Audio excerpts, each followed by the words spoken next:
Fala galera, aqui é o professor Nelson Amado, sejam bem-vindos para a nossa série de aulas de resolução da prova da SP7. Vamos agora dar uma olhada no enunciado da questão de número 2. Acompanhe aí. Seja f uma função real definida por f de x é igual ao logaritmo na base 2 de x ao quadrado menos x menos 2, menos o logaritmo, também na base 2 de x ao quadrado menos x menos 6.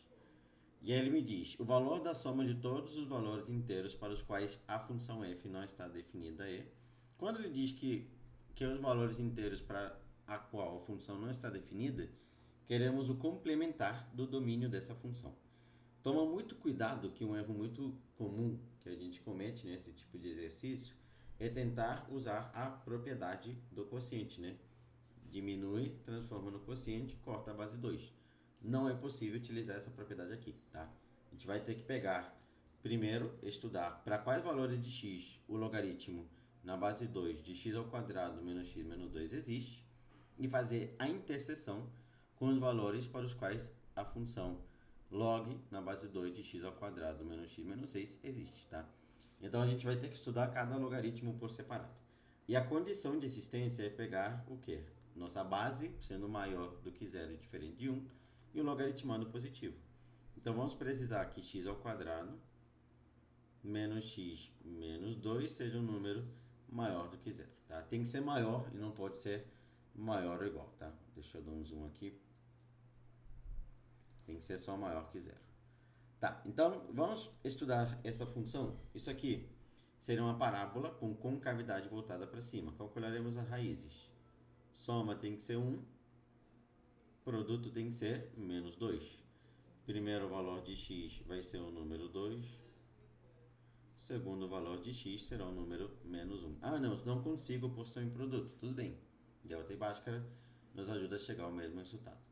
Temos uma parábola com concavidade voltada para cima, cujas raízes são menos 1 e 2.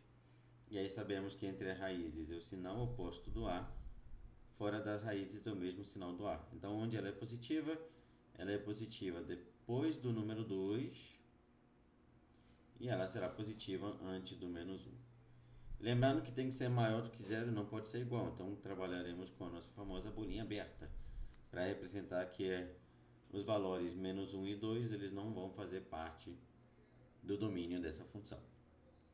Esses são os valores de x para os quais a primeira função está definida.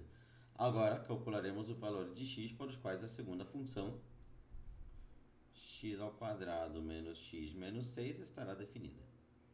Tá, então a soma tem que ser 1, o produto terá que ser menos 6, o primeiro valor de x será o número 3, o segundo valor de x será o número menos 2.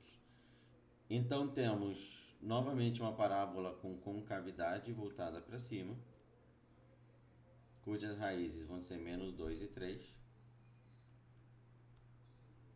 E aí ela vai ser positiva onde? Depois dessa raiz, antes dessa raiz.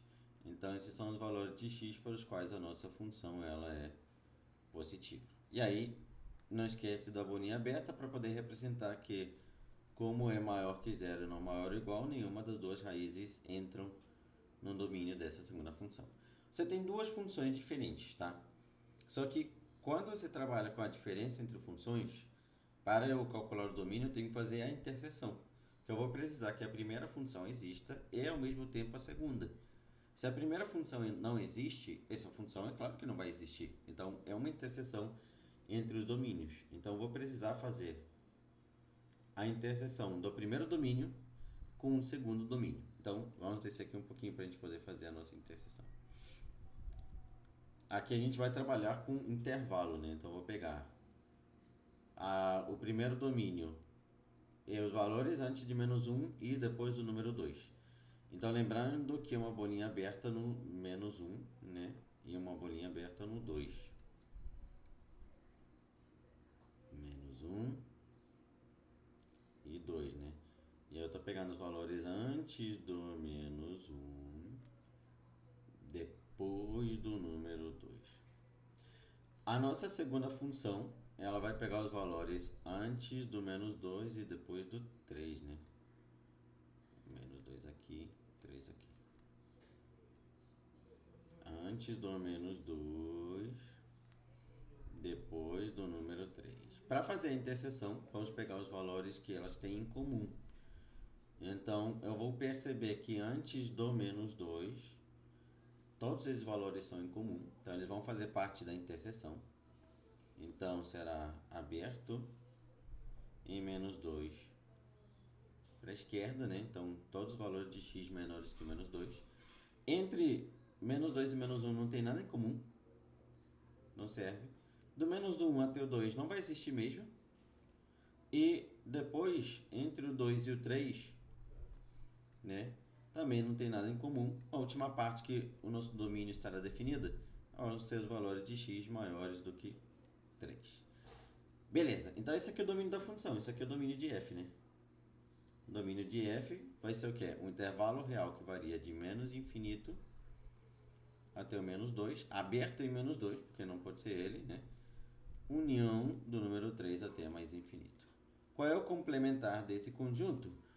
O complementar, que são os valores para os quais ela não estará definida, vão ser os valores de menos 2 até 3. Fechado, porque o menos 2 ela não estará definida e nem o 3. Quais são os valores inteiros que temos nessa região?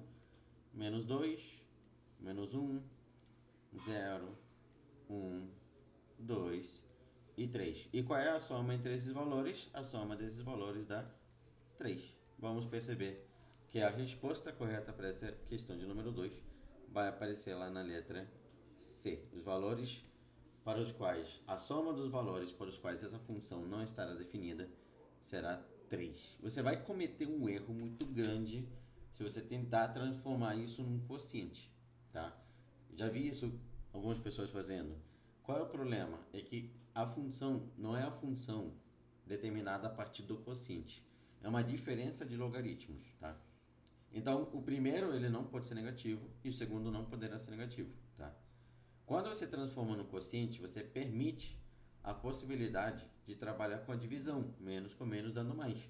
E aí o seu domínio muda, os valores de x para os quais a função estaria definida muda.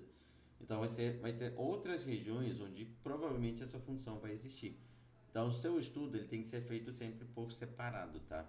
Então faz o primeiro log, faz o segundo log, estuda eles por separado, tá? Se você quiser ter mais dicas ou conhecer mais sobre o meu trabalho, eu vou deixar aqui na descrição um pouquinho sobre como funciona a minha mentoria de matemática para a prova da SPSET, até para você se preparar de uma maneira melhor. E não esqueça de deixar uma curtida, um comentário, se você está gostando dessa série de aulas resolvendo a prova da SPSET de 2025-26. Agora vamos, sem mais demora, para a questão número 3.